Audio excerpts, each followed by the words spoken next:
Hey weirdos, I'm Ash. And I'm Elena. And this is Morbid 2025.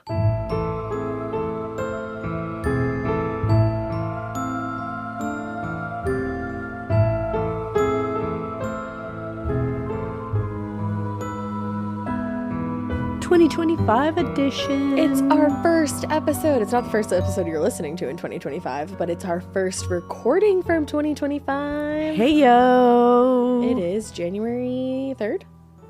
Second. Fuck, wow. Second. Yeah, it's the second. Check us out. I woke up early. I went on a walk on the treadmill. This bitch is in her resolution era. I made breakfast. And I never make breakfast. I made a new kind of breakfast for the sounded kids. good. I got up early. I made like a yummy little like breakfast sandwich in the oven. Yeah, tell them about it. It's like a yummy biscuity crescent roll with cheese and eggs. And then I also made them a yummy lunch. Yeah, pizza rolls. Which I always make them lunch, obviously, and breakfast. But I made like some different ones. That's part of my resolution is to come up with more creative lunches for their school lunches. I love that. I have so many resolutions Me too. this year, and I'm gonna nail all of them. We both are. Yeah. We're lousy with resolutions. We are, and I feel like I'm like drawing a blank. If you've had a lot of resolutions in the past, I usually don't make. Like I'll be like, oh, I'm gonna eat healthier. That's mine are always very nonchalant. Yes, but this year they're chalant. I am so chalant this year. I feel very chalant. Same. Was my resolution. We're about to be chalant as fuck. I got so many just visions for this year. Yeah, and it's not only a new year like calendar for you, it's a new year of life for you because it was just Elena's birthday. It was, yeah. Yay. It's true. She's like 87 now. I am not 87. It's crazy. I am what I am. And that's all that you are. That's all that I am. Bye-bye. Yeah, so we're excited. It's the year of exciting things. Yeah. Lots of things are going to evolve. Lots of things are going to get better. Yeah. It's the year of like greatness. Yeah. I'm excited. 2025. Yeah. It's here. It's here, baby. It's here. It's here. It's here. It's here. It's finally here. And we've been waiting for it because last year was shite. It was poo-poo caca. And it wasn't even, that's the thing. Like last year was not complete shit. No, you made the New York Times bestsellers list. I reached number 1 on the New York. That's been the dream since the beginning, the dawn of time. Yeah. I hit that. I am forever happy and grateful for that. Best year ever for that. But it's like other stuff. Horrible. It was just a tough year. We were swimming through the weeds, baby. Yeah, it was tough. So that's I felt like the I was like reason. waitressing again. You can never have a fully shit year, or you know what I mean. Like it's there's never always fully bad. No matter what, there's always blips of greatness in a year. Of course, yeah. You know. This year is gonna be just greatness across the board. Awesome. Hell yeah. No bad.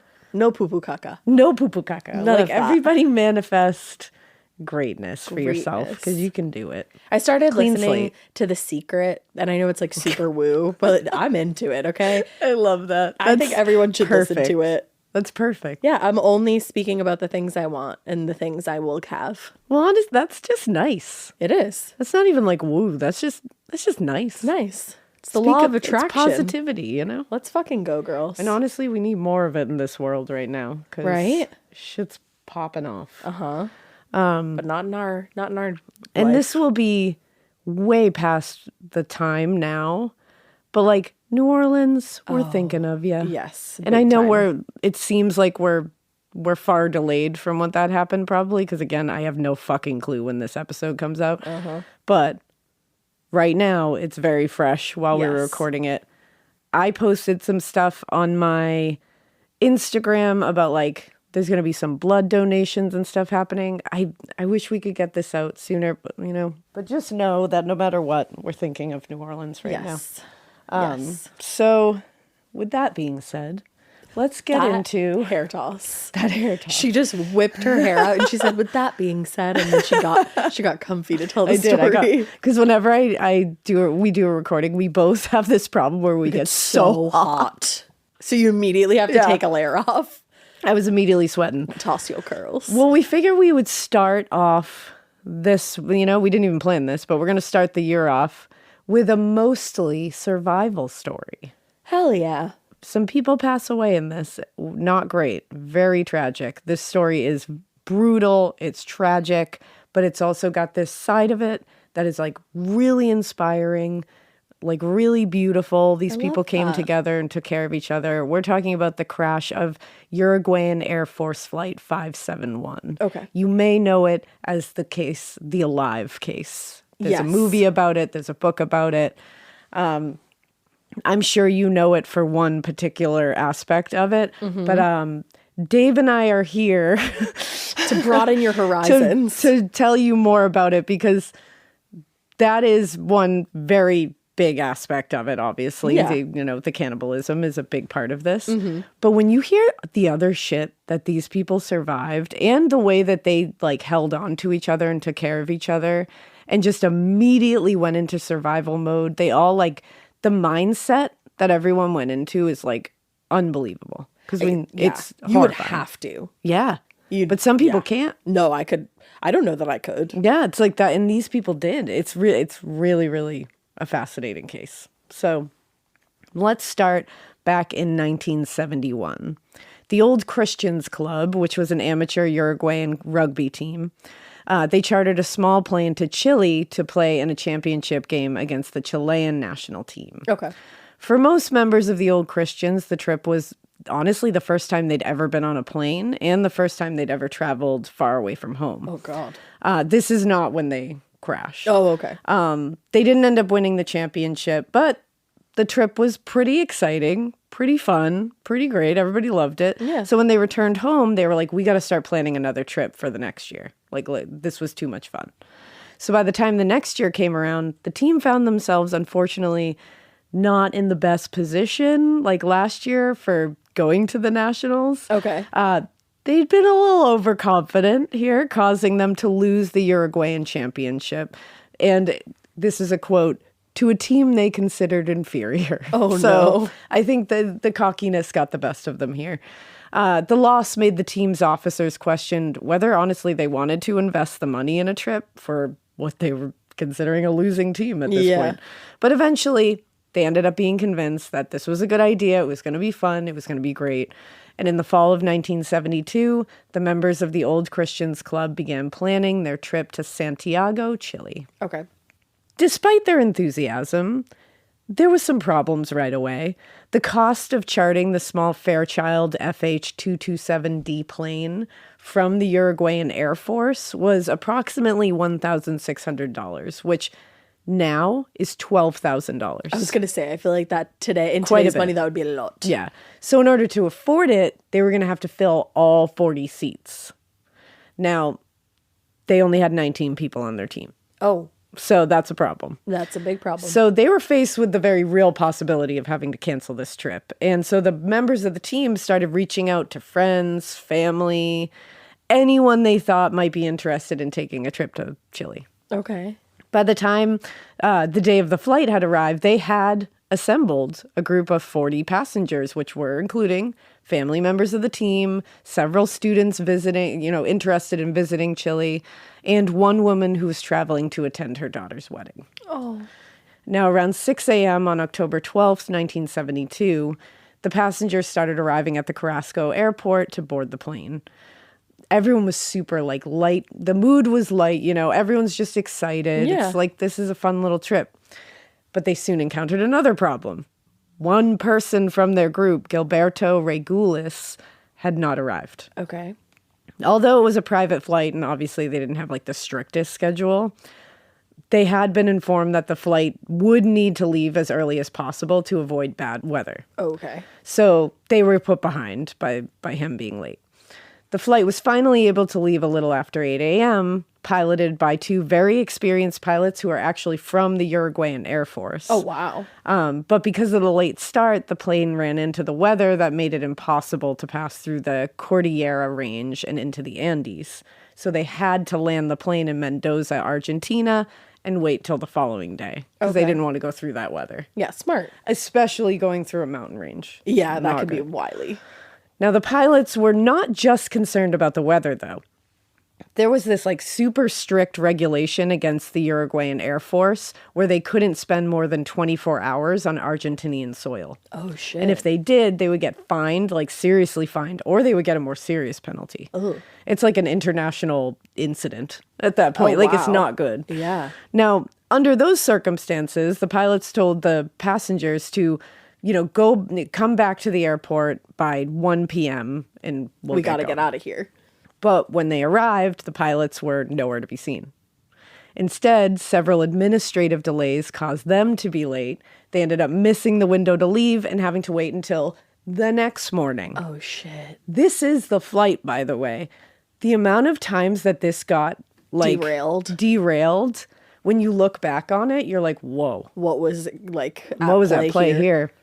The next morning, everyone gathered at the airport only to find that the weather conditions over the Andes had not improved. Oh, no. But the Uruguayans were under a tight time restriction to leave Argentina. So the pilot and co-pilot, Julio Cesar Ferradas and Dante Hector Lagarara, decided that it was honestly better to probably face the inclement weather than risk a literal international incident. Yeah, I can get that.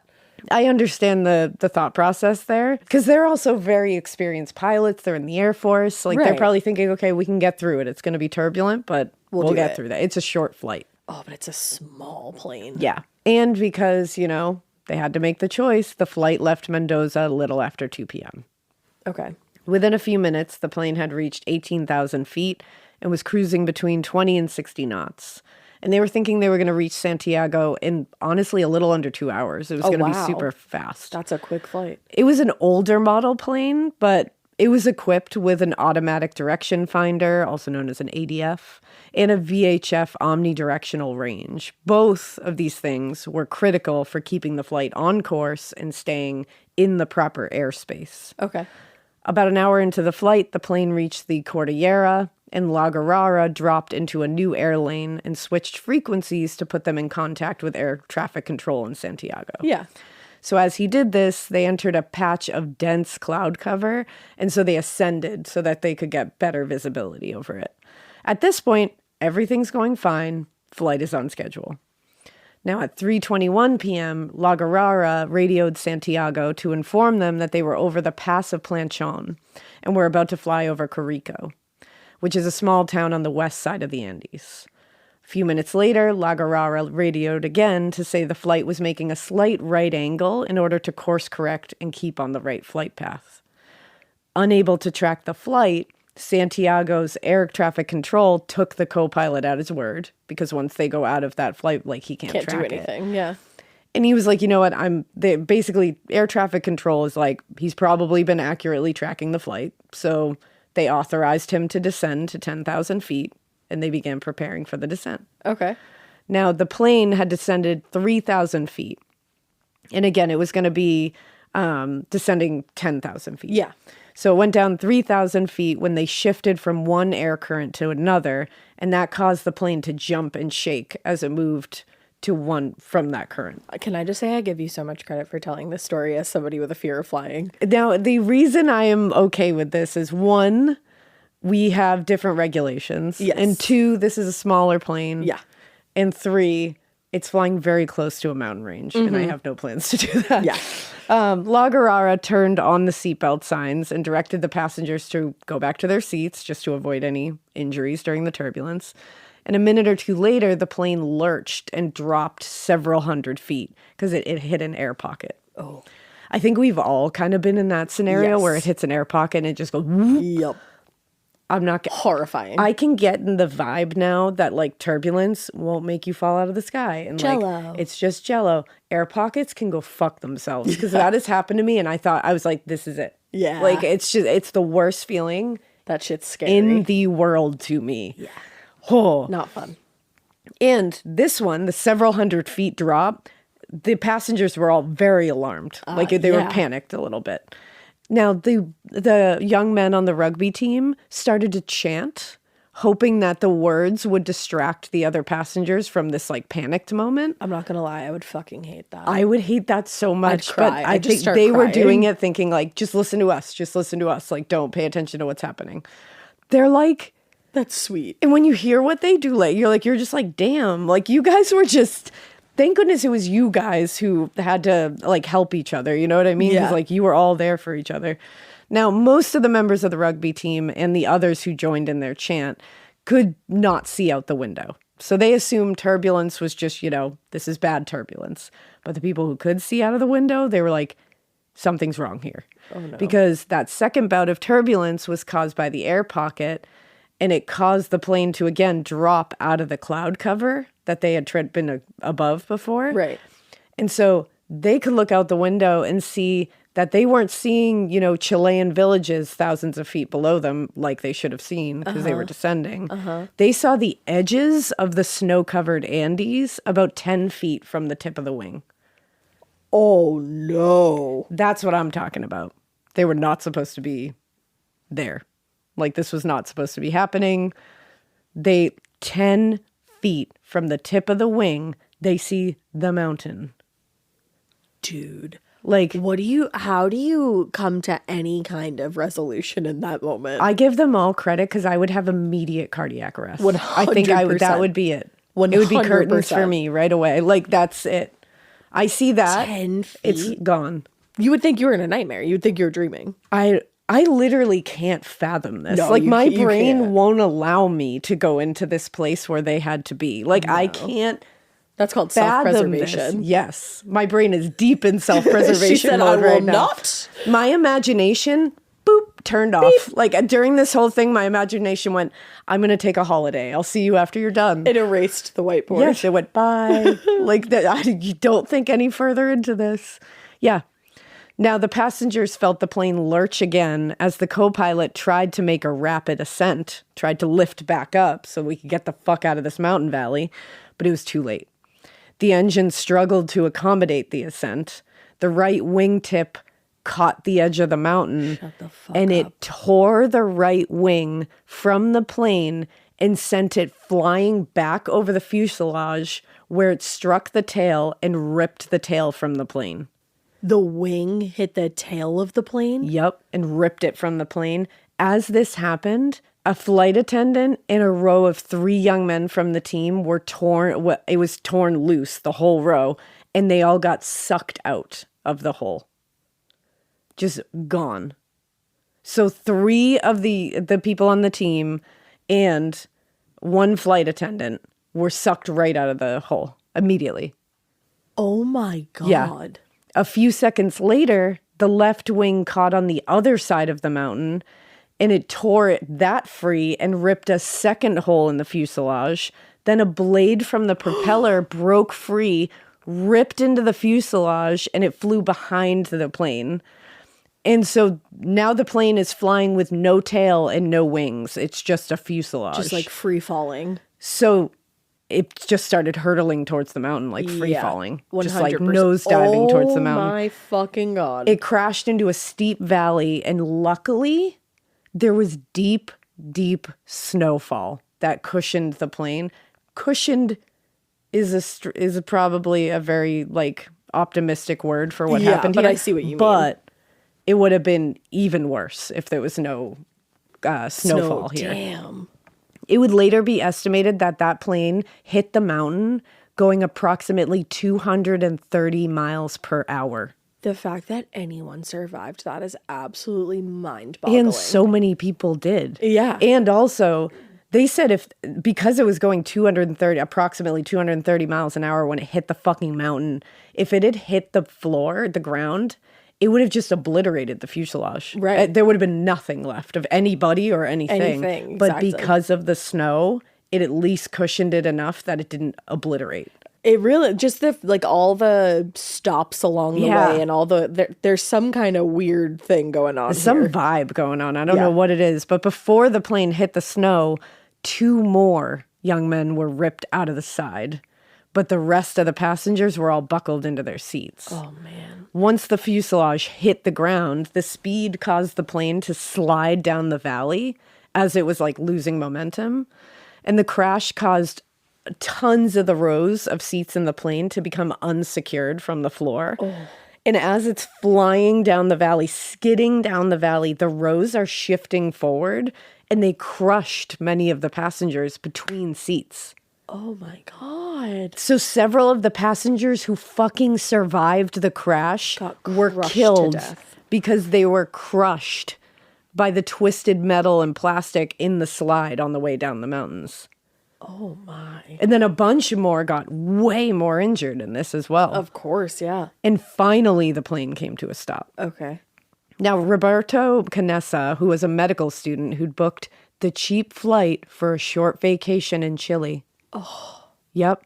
He was among one of the first people to wake up in the plane because they were all gone. Like, yeah, of course. In its slide down the mountain, the fuselage had shifted and come to a stop on its side, so it tossed the bodies of living people and dead people throughout the interior of the fuselage. Oh, God. So Canessa quickly located his friend Daniel Maspons and helped to free him from his seat, and then they started making their way through the plane looking for survivors. And Roberto Canessa is a medical student, so he's trying to think of anything he can do to help anybody. Yeah. But when some of the survivors made their way out of the plane for the first time, they found themselves in the scariest scenario you can possibly imagine. Complete isolation. They were surrounded by mountain walls on 3 sides. Stop. And then the one open side looked straight down into a valley. Oh, God. And they said it looked like it went on for miles. Like, just gone. There's no way out. Everywhere they looked, they said they saw ice, snow, and they couldn't tell whether it was... I mean, it was dozens and dozens of feet deep in places. Yeah. And because they hadn't planned on being in any cold temperatures. Yeah, they're going to Chile. They were going to Chile from Argentina. Like, what? Oh. All of the passengers had dressed in warm weather clothing. Of course. So none of them were prepared for the literal sub-zero temperatures outside. Not me packing my fucking park on every flight I go on from this day forward. Now, once outside, 2 of the rugby team members spotted their friend Carlos Valletta, and this is very sad, a few yards from the plane, and neither of them knew how Carlos had come to be so far outside of the plane. Yeah. But he seemed confused and was walking in the direction of that steep valley. Oh, God. And so they all called out to him, hoping that their voices would bring him back towards them. But it looked like he couldn't see them, he couldn't hear them, and he just walked deeper and deeper into the snow. And they were terrified that he was going to slip and fall into the valley. So 2 of them tried to walk out there or like crawl out there to get to him, but the snow was too deep and the incline was way too steep. And so they only made it about a dozen or so feet before turning back. And they all just watched helplessly as Carlos stumbled in the snow. And then he tried to stand, but he slipped a second time. Oh. And then he just tumbled into the valley below. Oh, and they just had to watch this happen. That's horrific. Yeah, like their friend just watching this happen. Oh. Now, back inside the plane, the 2 medical students, Roberto Canessa and Gustavo Cerbino, they did their best to try to help the injured people. But it's like you don't even have anything. They're medical students, too. Right. Like, they are not doctors yet. Right. Like, they only know what they know. And then, again, like you said, they don't have any medical supplies, really. Right. Like, and also, Zerbino was only in his first year of medical school, and he was studying to be a psychologist. Oh. So he wasn't super familiar with emergency medicine. He had some knowledge. Yeah. But he was like, it's not like his specialty. Yeah. Aside from the 6 passengers who'd been thrown from the plane when it started to break apart, only 3 others died on impact. Wow. Yeah. That's the rest, insane. I know. The rest suffered a wide range of injuries, many of which were pretty serious. Several people were unconscious, and many, mostly all, were in a state of physical or psychological shock. Yeah. By the time one of the team members, Moncho Sabella, managed to reach the cockpit, there was really nothing they could do to help Ferradas or La Guerrara, the pilot and co-pilot. Oh, that's so sad. The nose of the plane had been absolutely crushed when the plane landed in the valley, and it crushed the instrument panels into the chests of the pilot and co-pilot. Oh, God. They were still strapped into their seats. And looking through the windshield, Sabella could tell that Ferradas was definitely already dead, but La Guerrara was still alive and was conscious. Oh, God. At that point, what do you do? So they couldn't do anything. Like, literally, he was in bad shape. So there was really nothing they could do. So Sabella grabbed several handfuls of snow and packed them into his handkerchief just to try to, like, comfort La Guerrara as he died, like just kind of like easing his wounds and stuff and just like being there with him. Right. And he just sat with him until he died, like just like comforted him. Wow. But he had the entire instrument panel. Like, think about a cockpit. That whole thing was crushed against him. That's like, my imagination will not. Yeah. Now, Nando Parado was another passenger on the plane. And the first thing he said he remembered was absolute blackness. Oh. He said, "I'm dead. This is death. It's so black that this is death." And he said when he woke up, he had no idea how much time had passed between the crash and him waking up. That must be so strange, like so disorienting. And then he said he was so thirsty. Like all of a sudden he was just so thirsty. So he said, if I'm dead, I cannot crave water. So he was like, I'm alive. Oh, so like, okay, that's my like moment. So he started coming to, and he said that's when he realized his head was throbbing and everybody was talking around him. It's just like a cacophony of voices. The stress. And he said when he opened his eyes, he saw several of his friends' faces who were gathered around him.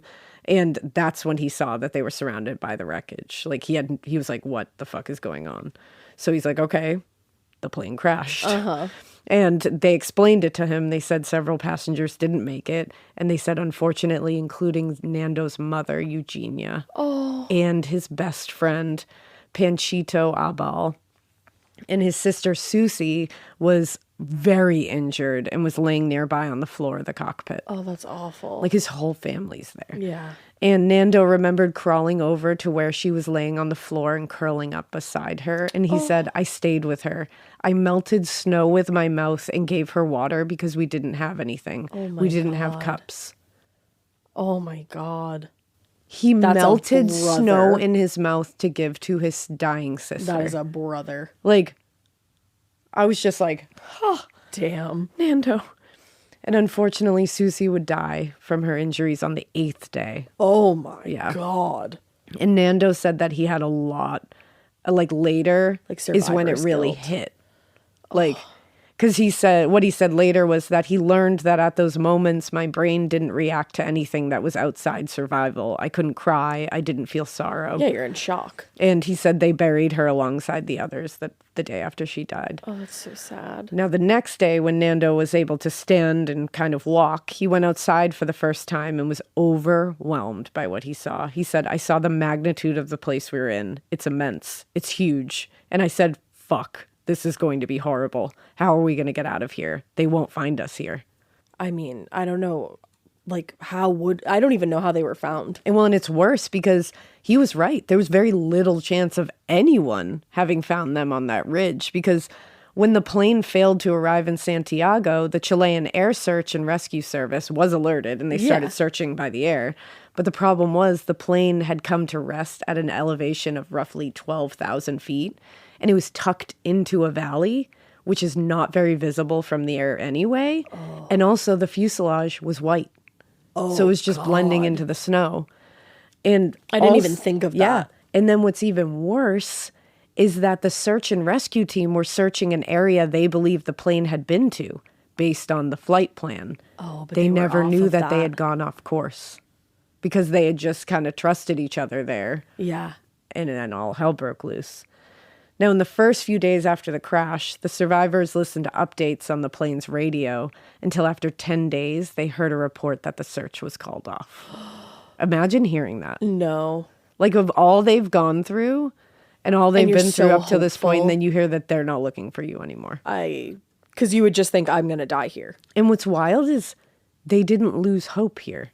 That's remarkable. They somehow took this as like, okay, now our survival is in our hands. Like, so we need to do it. Like, what the fuck? I'm like, that is... I mean, you go one of two ways there. The strength that, like, talk about the human spirit right there. Like, damn. Team building. Like, the fact that they're just like, okay, so they're not looking for us anymore. Now we got to do it. Right. We're the only people who can get us out of here. Now, Ramon Sabella said, thinking of the suffering that must have caused our families at home made us even more determined to survive. Oh. So knowing that the search was called off and knowing their families were probably devastated, they were like, now we got to get the fuck out of here. And of course, none of the survivors had any idea where they were or which direction that civilization even was. And then you must be so scared to go in the wrong direction to end up even further lost. Exactly. Now, the first week or so on the mountain was spent taking stock of their resources, stabilizing the injured, and reinforcing what very little shelter they had inside the plane. But those that were physically able to spent most of their time doing their best to cover the holes in the side of the plane to keep out the sub-zero wind. And then they also were piling and packing snow to create a barrier from the elements. And since it was supposed to be a short trip with a small number of people, there weren't many resources to even be had in that plane. Chile has a warm climate, like we were talking about, so no one had clothing for cold weather. And other than some candy and other small snacks, there was no food on board. And they couldn't find the luggage. The luggage was nowhere to be found. The environment also offered very little in that respect. They were not going to find food out here. It was freezing cold, super desolate. Other than some roots and some highly questionable berries, which they definitely all found out, there was very little to eat out there. Man. What they did have, though, was snow in every fucking direction. So at least they thought, they were like, okay, well, we're not going to dehydrate. Yeah. Like, we always have water. We can always just eat snow and melt snow. How long can you go without food? How many days? I got to Google it. I don't know how many days you can go. I can't remember which one is longer. It's definitely food. It's food, right? Yeah. You can go longer without food than water, I think. You dehydrate wicked quick. Yeah. It says, so the body's response to not eating can be broken down into 3 phases. Phase 1, the body uses its stored glucose and glycogen, which usually happens within 24 hours. Then phase 2, your body breaks down fat to create glucose and ketone bodies to fuel the brain, which we were just saying, these are athletes, they don't have a high body fat percentage. And then phase 3, the body breaks down muscle tissue to convert amino acids to glucose. This phase is called protein wasting and can be fatal if protein loss is over 50%. Damn. That's crazy. And just think of how weak you would feel. Oh, yeah. And you're just trying to survive. Literally survive. And the snow thing, like that was like to them, it was a blessing. They were like, we are surrounded by snow. Yeah. We will not dehydrate. That is like one of the biggest problems that we would have had. Yes. Solved. So at least we have that. And they're all like, it's again, the way they're looking at the situation. Like these people had the best mindset you could possibly imagine. But it also became kind of a curse because the snow kept them hydrated, but the temperature of the snow made it difficult to consume at all because it would burn their mouths and throats. It was so cold. Oh, God. Now, the days were obviously exhausting. They were challenging, but the nights... I can't imagine. The nights were brutal. Because it's so much colder. Yeah. Anybody who was, feeling strong physically or honestly, like mentally, did their best to keep up the spirits of those that were injured. And those who'd lost hope, they were trying to make them believe that they could get out of here. They would tell them stories to pass the time. They would just sing to distract them, like anything. And with nothing but the cloth from the seats to protect them from the cold, all of the survivors huddled close to one another during the night, just like in one big pile in the fuselage. Oh, God. Like relying on body heat to keep them from freezing. And during the night, their clothing and hair would freeze, like every single night. And they would take turns punching each other's arms and legs to improve circulation. Oh, my God. And when they became too exhausted to punch, to actually hit each other, they would then get as close as possible to each other and just try to breathe like hot breath on each other. Wow, that's a fucking nightmare. Like, what? Like, just to take care of your fellow human like that, though. Yeah. Like, and just not give up. Like, wow. And within a few weeks, everything that he had even remotely passed as food had been eaten. Gone, yeah. And the remaining survivors were looking at starvation. They were like, we might die of starvation. We survived this far, and we're going to starve to death out here. And in the days immediately following the crash, they stuck to very strict rations for everyone. A scrap of and they said From Alive, which is a very interesting book. I highly recommend it. We'll definitely link it in the show notes. They said a scrap of chocolate, a capful of wine, and a teaspoon of jam or tinned fish for the day. Wow. And when that ran out, some tried to eat the leather straps from any of the seats or luggage that they pieces that they could find, but they couldn't eat it. No. Now, it was Nando Parado who first suggested that they consider eating the meat from the bodies of the dead. He later said, I didn't have any doubts. I had arrived at the conclusion of my thoughts very clearly. No doubt. This is the only way out.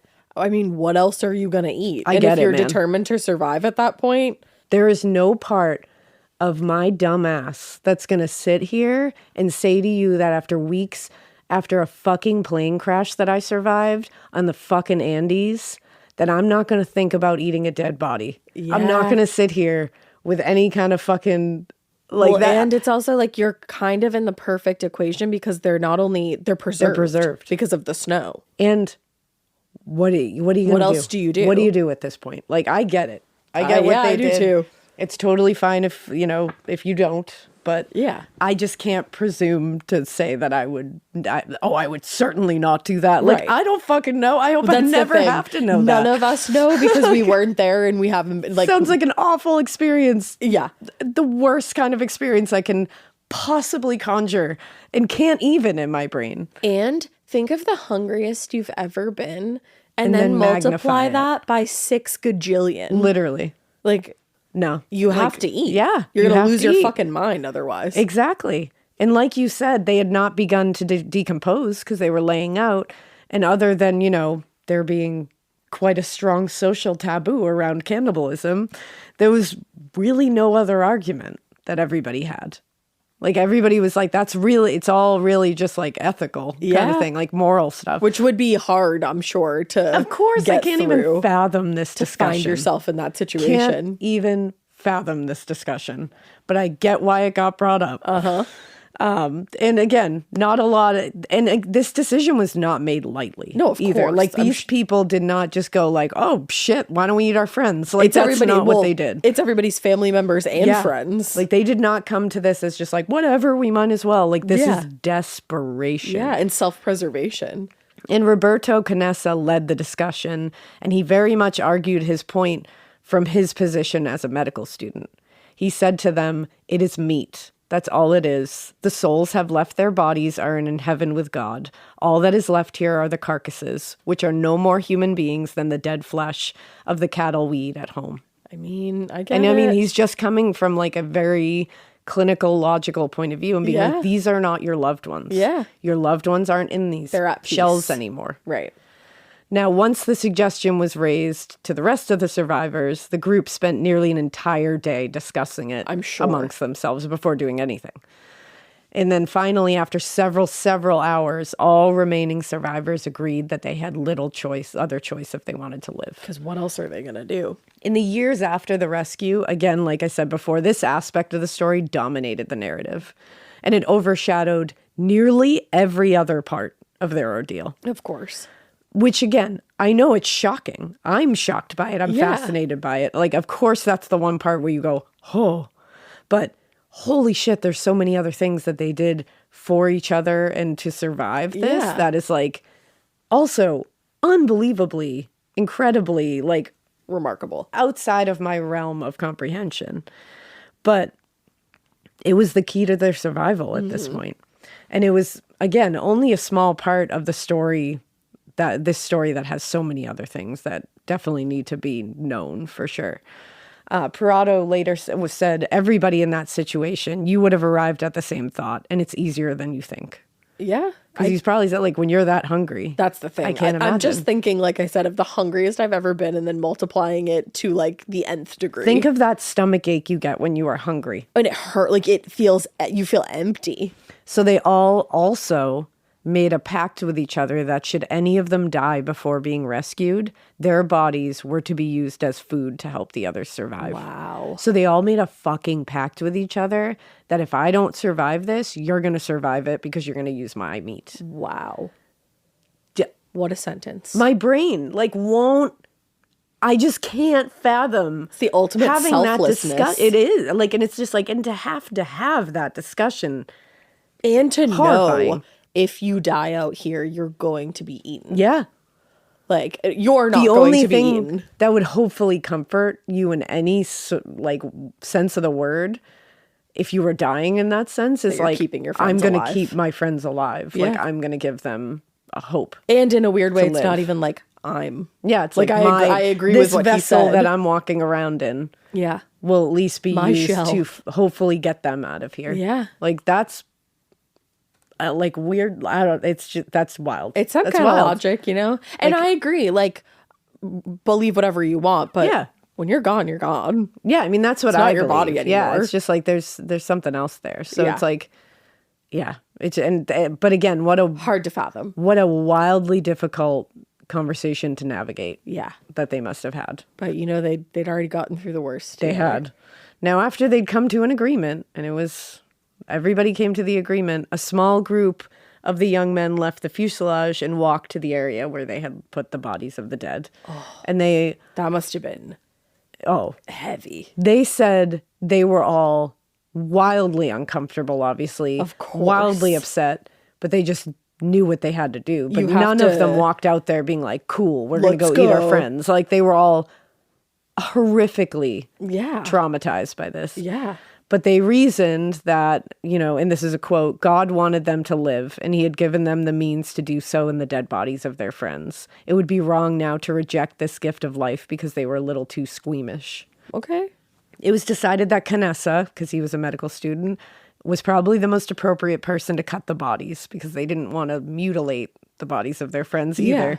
And so they used a piece of broken glass from the plane. I was wondering what they ended up Yep. using. And he Wow. cut pieces of frozen flesh into 20 strips and laid them out on the roof of the plane to dry in the sun. And then he went back inside and let them all know, it's up there. If you want to eat it, eat it. Okay. It's there. All right.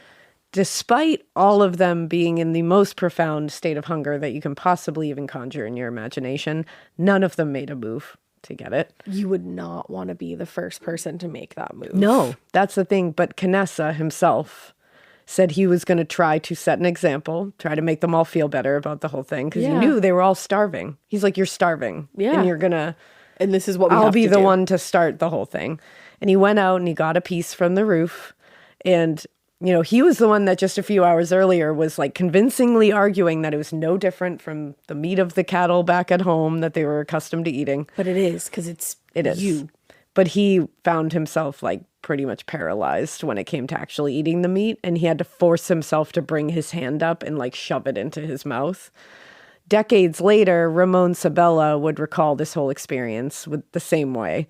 He said, of course, the idea of eating human flesh was terrible, repugnant. It was hard to put in your mouth, but we got used to it. Mm-hmm. So none of them are like, yeah, it was great. Like, thanks a bunch, friends. Like, they're No, all of just, they're course like, not. it was the fucking worst experience of my life. Yeah. But- Duh. And it's true, the food actually, and it's like remarkably nourishing, this sustenance. So Really? it has a lot of, you know, we're full of vitamins and nutrients. So it's like, this was, and it's meat. Yeah. It's got a lot to Pure protein. Like, so for the first time since the crash, several of these young men started feeling like, okay, I'm getting my strength back. Like I'm Okay. feeling like I can get through this.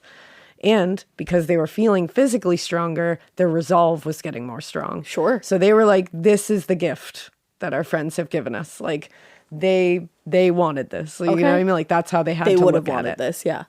Now, having solved their biggest problem, starvation, they started discussing how they might get the fuck out of the Andes.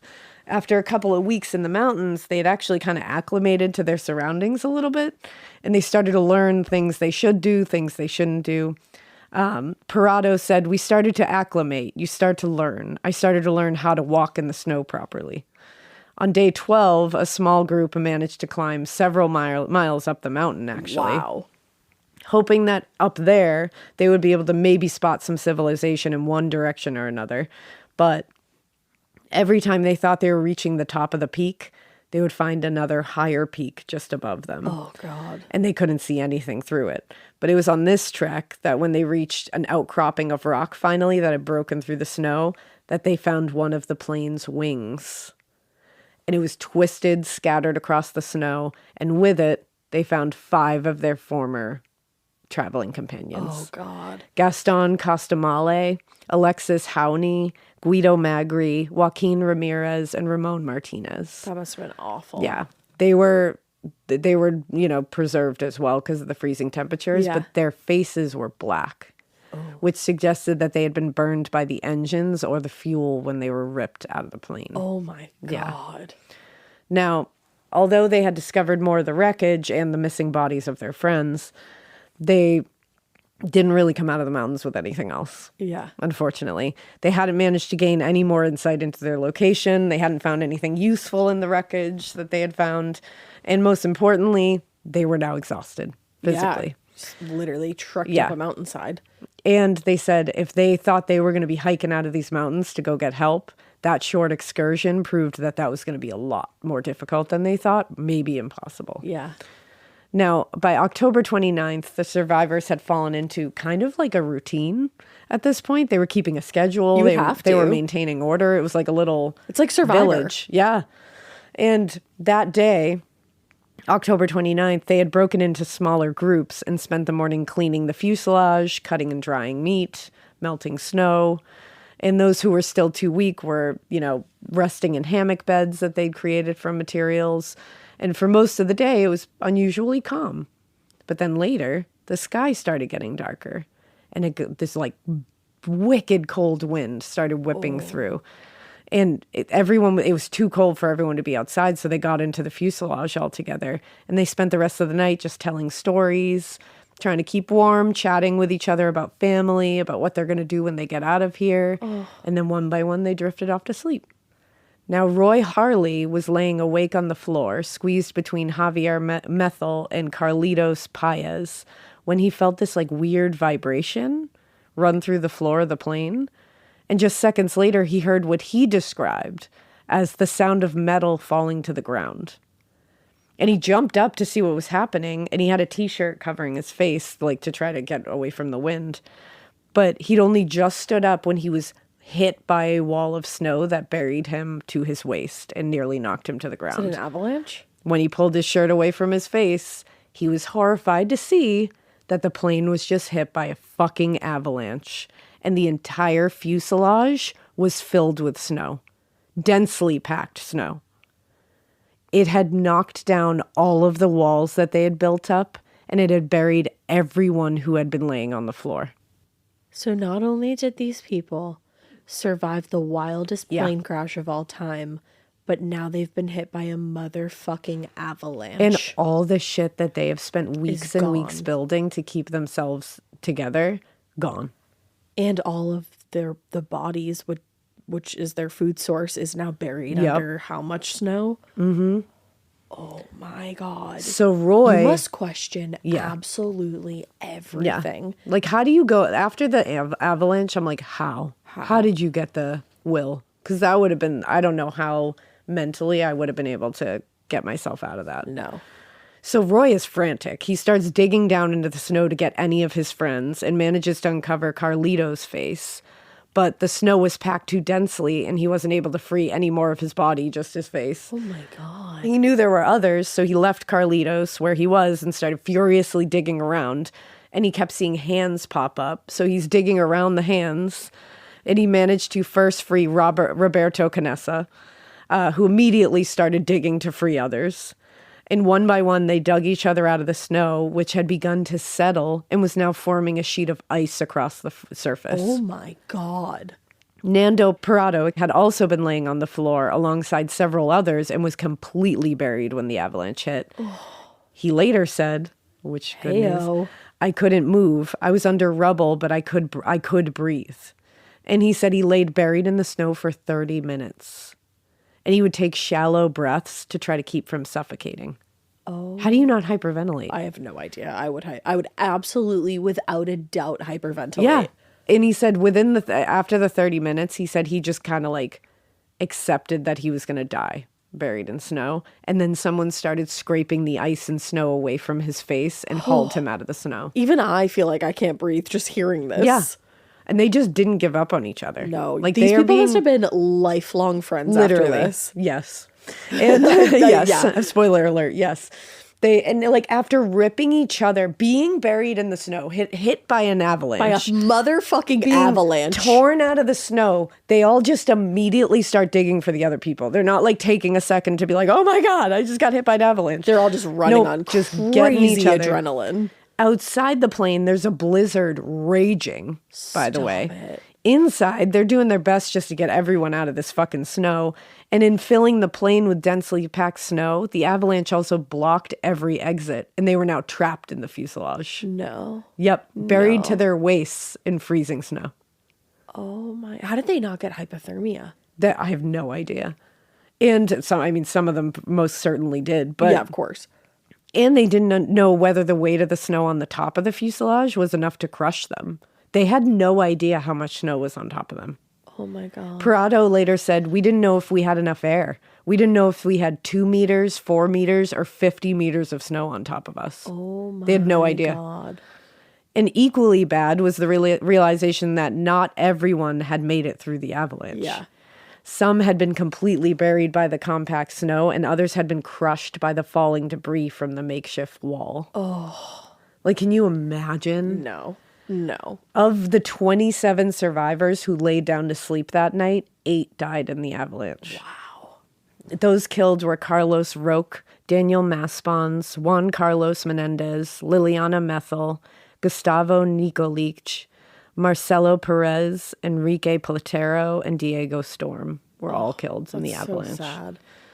Now, a few hours later, a second avalanche struck. No. Yeah. But the only good thing was that they had already been buried by the first one, so it just kind of rolled over the already buried plane. Okay. Once it felt safe enough to move without triggering another avalanche, Nando used a cargo pole to punch a large hole through the roof of the plane, which allowed fresh air to enter through. Wow. But while they were, it was keeping them from being suffocated by this, they were still buried. Yeah. And even if they could get out of the plane, the blizzard conditions outside were going to kill them. Right. What do you do? I have no idea. The group spent 4 days buried in that plane, just waiting for the blizzard to pass. 4 days. Stop it. Yeah. At night, they slept in just like a tangle with each other. Again, punching each other's arms and legs to try to keep circulation up. On the 4th day, when they were finally able to emerge from the plane, they forced themselves into the cockpit and squeezed past the bodies of the pilot and co-pilot who are still there. And then they spent hours working in 15-minute shifts to dig out an exit through the broken windshield of the cockpit. Oh my God. Yeah. They managed to drag some of the bodies out through the tunnel they'd created, but those that were buried too deeply in the dense snow were just left where they died. The week that followed, they worked tirelessly to clear out some of the snow so they would at least have some protection from the elements, but much of the interior was too densely packed with snow they couldn't even move it. Wow. With what little resources they had now obliterated by an avalanche and their shelter seriously compromised, there were now 19 survivors, and they had to make a fucking decision at this point. They were like, what do? We can't stay here. No. If they were going to make it out of here alive, they were going to have to walk out. Yeah.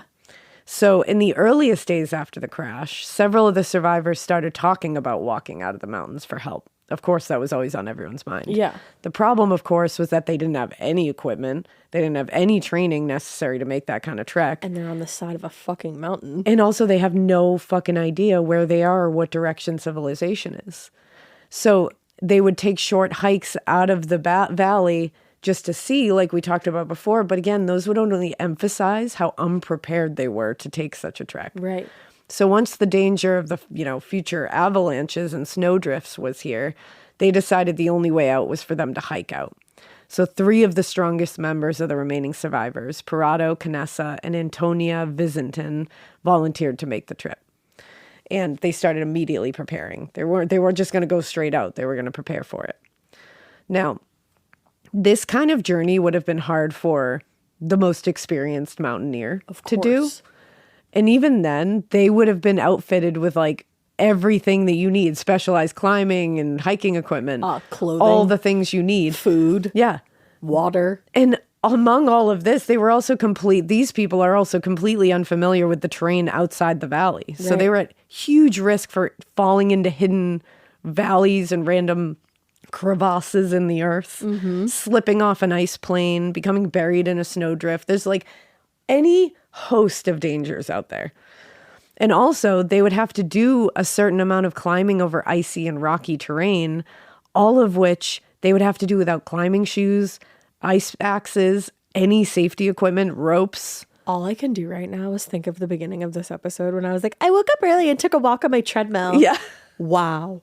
Wow. Wow. Wow. These people are like, I survived a plane crash, 2 avalanches, and hiked outside of mountains that I don't even know where they were. Yeah, with no equipment. And I complain about like waking up early. But you know what? If this isn't motivation to get the fuck up and do some stuff you've been meaning to do, my damn. Here you go. Yeah.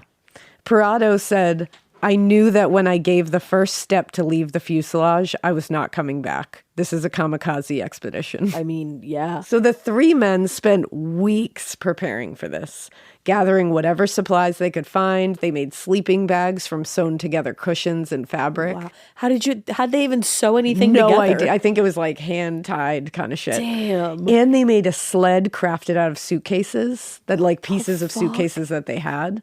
Because I think they didn't have like, maybe they had like 1 or 2 pieces of luggage, but they did not. They were missing quite a bit of luggage. Yeah. They also spent the days consuming large amounts of fat and meat to try to like build up strength. Yeah. They took short trips into the surrounding mountains, like trying to see how they could build up their strength. And on one of those trips, they found the wreckage of the tail, the plane's tail, and all of the fucking luggage. Oh, okay. Well, that's good. They found the luggage.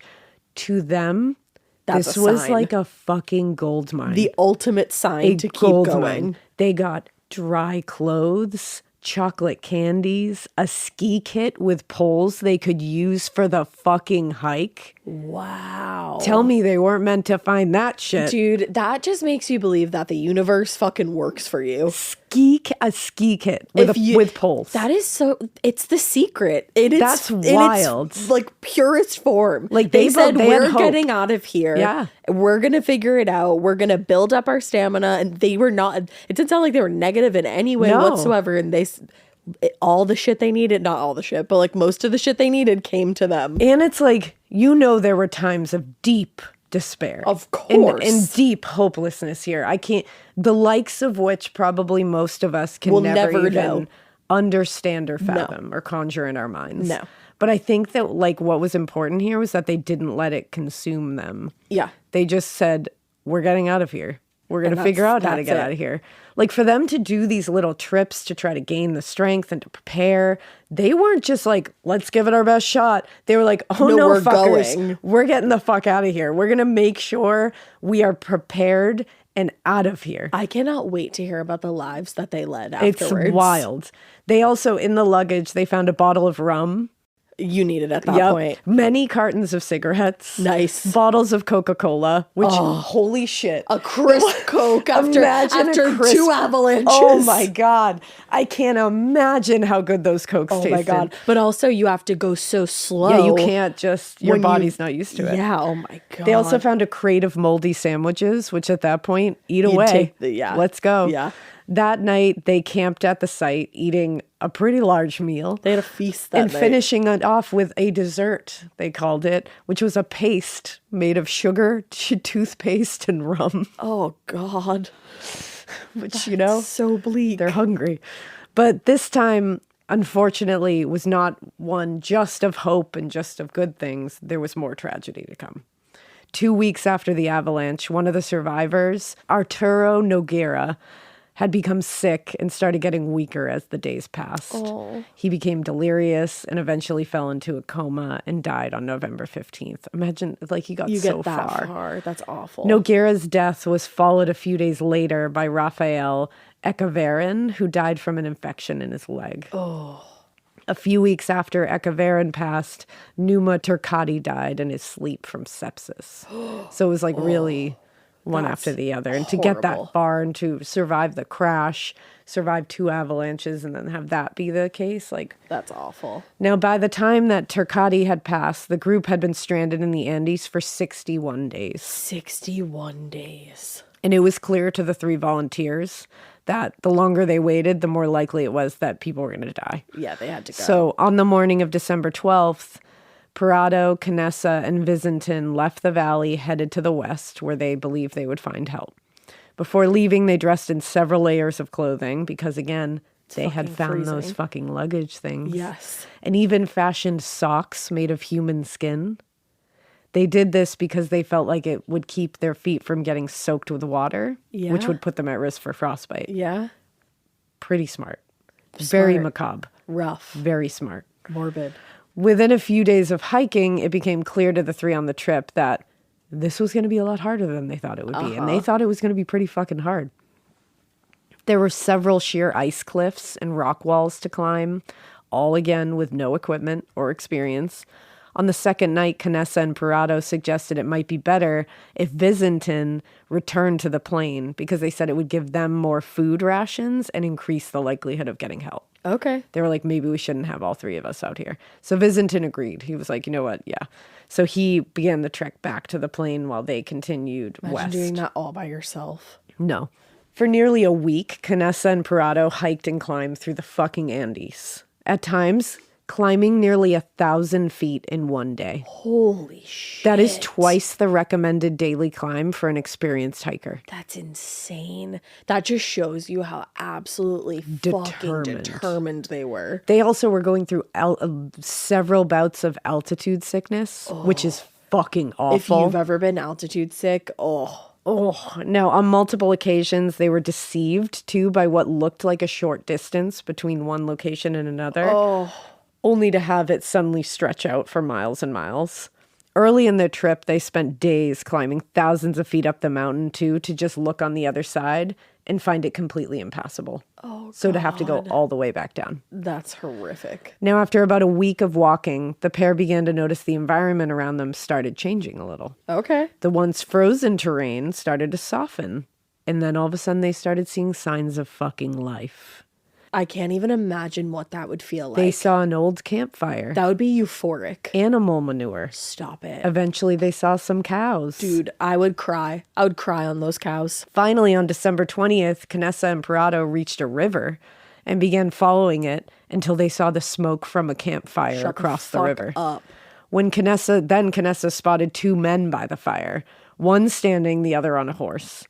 Too weak to walk, he just yelled for Parado, who ran to the edge of the water, and immediately they were trying to catch the men's attention, urging them to come to the edge of the water, which the man did. Yeah. But the noise of the rushing river made it impossible for them to hear each other. Stop it. So the man across the way pulled out a piece of paper and wrote a message, and then he wrapped it around a rock and tossed it to the other side. Just the wherewithal of these people. I always say people are gonna people. Here's another reason. People are People are peopling. people. But In a good way. But in the good way. Yeah. People are peopling. Nando grabbed the rock and unwrapped the note, and it read, "There is a man coming later that I told him to go. Tell me what you want." And in response, Nando sat down and wrote this note. "I come from a plane that fell in the mountains. I am Uruguayan. We have been walking for 10 days. I have a friend up there who is injured. In the plane, there are still 14 injured people. We have to get out of here quickly, and we don't know how. We don't have any food. We are weak. When are you come and fetch us? Please, we can't even walk. Where are we?" Now, before sending the note back over the river, he took out a tube of red lipstick that he had in his pocket from the luggage and wrote SOS on the bottom of the note. Okay. And then he threw it back to him. The man read the note slowly, then looked up at Nando and indicated that he understood. Then he took a large chunk of bread from his bag and tossed it to them. People gonna people. Oh my God, can you imagine? This is what we needed to hear bread- for like in the beginning of the year. Yes, We truly. didn't need another hopeless story of people being fucking terrible to each other. No, we needed this. This is the energy to bring into 2025. Imagine what that bread must have tasted like. Oh my God. Wow. I can't even fathom. Wow. I know I've said that a lot. I can't. Fathoming is not something I can I've do said during wow. this episode. I've said remarkable. Yeah. So that It's we're all just- using the same adjectives. And it was before he left to get help. He was like, "Here's some bread. Like, please eat." Nando rushed back to Canessa and they shared their food and news that after 69 days in the mountain, they were going to be saved. Now, it turned out that the man on the other side of the river was a local farmer named Sergio Catalan. He lived high in the mountains, and after discovering Parado and Canessa by the river, he himself traveled 10 hours by mule to the nearest police station to get them help. 10 hours by mule. By mule. himself. And they alone. must have been losing some kind of hope at that like point. not knowing if he's going to come back. Because then it's like, I'm assuming 10 hours back. Well, and then a few hours after he left, they were discovered by another man on horseback who gave them more food and water. Then carefully, he loaded them onto the back of his horse and brought them to his hut. Oh my God. Where he shared some cheese and gave them a place to lay down and rest. Peopling. People angeling. Right? Parado said Roberto was very weak. He gave everything that he had. Everybody gave everything that they had. Over the course of 10 days, the two men had traveled 37 miles. Oh my God. Under some of the most intense and bad conditions that you can imagine. Climbing hundreds of feet every single day. And in fact, years later, when they discussed the trip with mountaineering experts, they were told that they, quote, achieved what they did because of their ignorance. Had you known what you were going to face, you would have never left the airplane. You never knew what you were going to face, and that's why you made it. So they're literally like, had you known, no way you would have made that out. But because you went in there completely ignorant and just said, we're getting out, you did it. The next day, a helicopter arrived in the village, and Canessa and Parado were presented with maps and asked to point where the plane had crashed. But they indicated where the plane was, and their rescuers were like, no, that's nearly 80 miles away in Argentina. Like, what are you talking about? It couldn't possibly be where it was.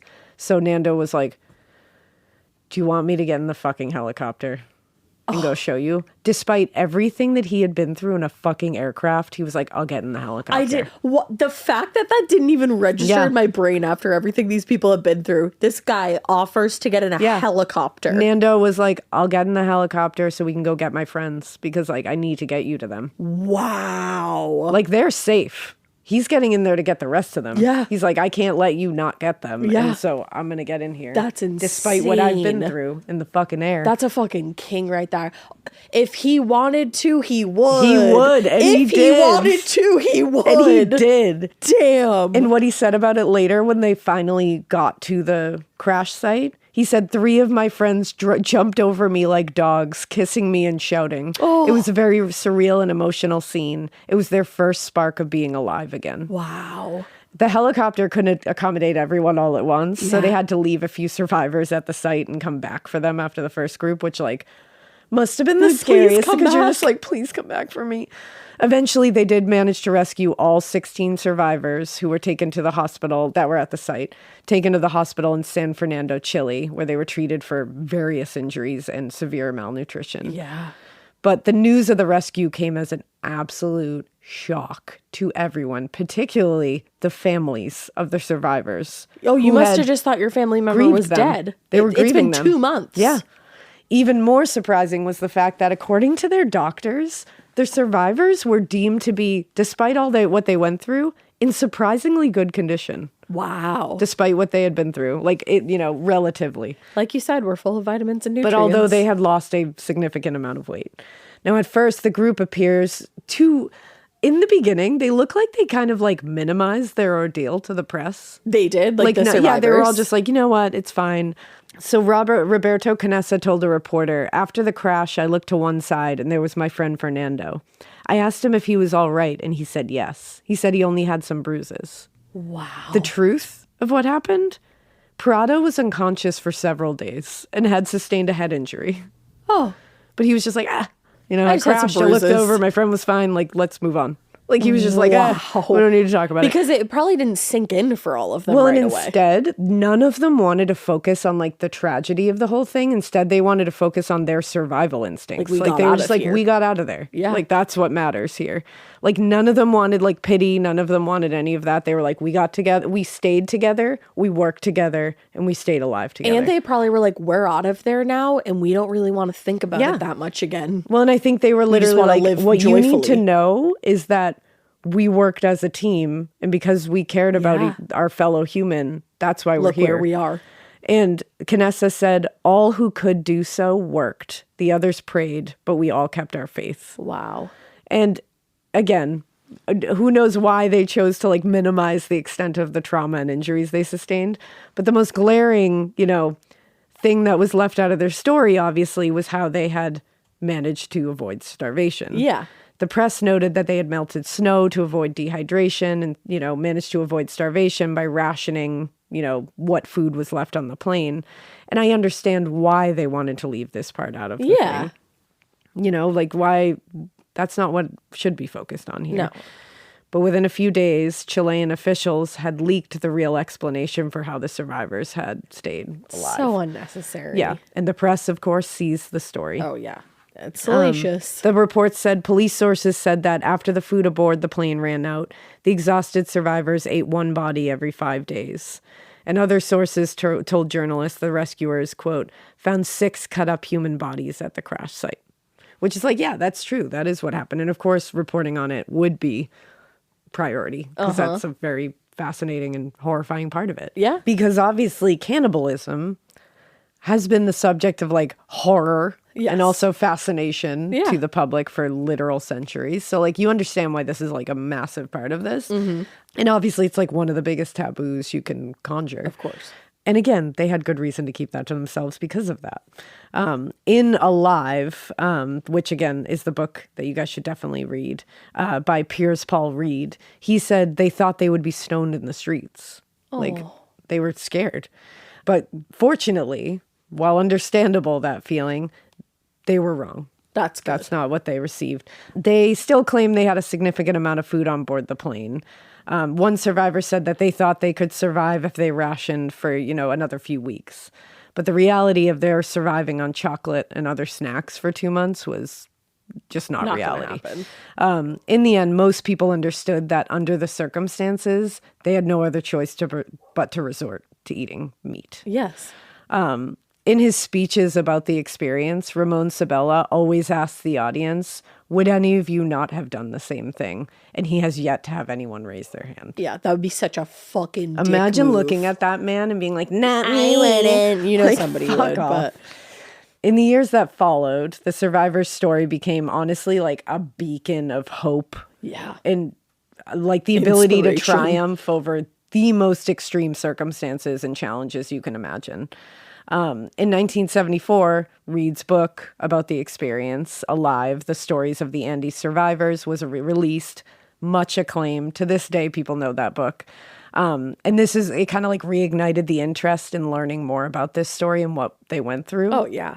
Outside of just the cannibalism kind of thing. Right. Canessa said of the whole like fame that came with this story, he said, there's a difference in how you feel you are and how others see you. And he said he was surprised at how little judgment they had received for their actions. And he was also kind of shocked by the attention they were getting for surviving the whole thing, which I was like, dude, the fact that you don't know what you've done. Now, in the decades since the crash, the survivors have all gone on to live very productive lives. Yes. None of them want to waste their good fortune. Yeah, like no, all of them looked at it as like, a gift. this is a gift and Absolutely. I need not waste it. Nando Parada became a motivational speaker. Nice. And has written a book and several articles about the whole thing. Canessa went on to finish medical school. Yes. Yep. And became a pediatric cardiologist. Wow. Yeah. He also has written and spoken extensively about the whole ordeal in the Andes. Many of the others have chosen to keep their lives a little more private. Yeah, I could totally get that. They're doing the damn thing, but they're like, yep, I did it.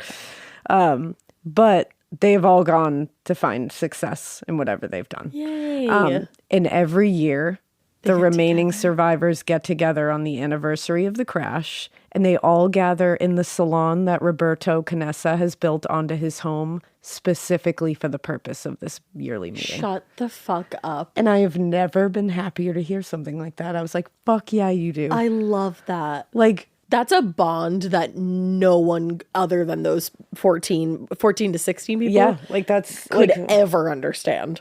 I'm just... I On can't another imagine. level. Like, imagine being in that room. That feeling in that room must be insane. And 'Cause you're just reminiscing, remember when you breathed your hot breath onto me to keep and me kept alive? me alive and like punched my leg to keep circulation until you were too exhausted. My God. And just the trauma that they all share. Oh my from God, the losing trauma bond everybody. is beyond. But like and the fact that Roberto Canessa has like One gone on to become a pediatric cardiologist. Incredible. When he was in medical school during that. Like, good for him. Yes. And then, like, built this specific little thing onto his home so that they can have their meetings every year. Like, shut the fuck up. That's beautiful. It is. It's so beautiful. That is one of the gnarliest stories I've ever heard most in my tragic, life. but most inspiring and, like, uplifting in the end. And I had heard of that one, and of course, I mainly just heard that, like, they ate each other to stay alive. But wow, I did not know the details. It is such it is just an incredible story. A plane crash and 2 motherfucking avalanches. Yeah. In the middle of absolutely nowhere. Yep. Wow. Like, and then the guy throwing them the bread. Oh my God, Like, that's the thing. Like, it just is like, and you look at the pictures. Oh, yeah. That they have from the crash site and everything. It's unbelievable. Crazy. Truly unbelievable. Wow. Yeah. Well, new year, new us. Yeah. If we're about to tackle everything we ever dreamed of. If that doesn't inspire you to like do whatever the fuck it is that you were thinking about doing or changing or fixing or getting better at or releasing from your life, do it. I'm going home to play my fucking electric keyboard. I'm going to figure that shit out. Hell yeah. If those people can figure out how to fucking hike thousands of miles out of a valley in the middle of the Andes, I can learn the G chords. Fuck yeah, you can. Let's go, brother. Fuck yeah, you can. Wow. Yeah. Wow, wow, wow. I have nothing other than to say except wow. That's all you can say. I can't even speak at this point. So, with that being said, go crush your motherfucking day. Do it. We hope you keep listening. And we hope you keep it weird. But not so weird that you ever think you can't do anything ever again, because this story is proof that you could do legitimately anything. Literally anything. We love no you. excuse.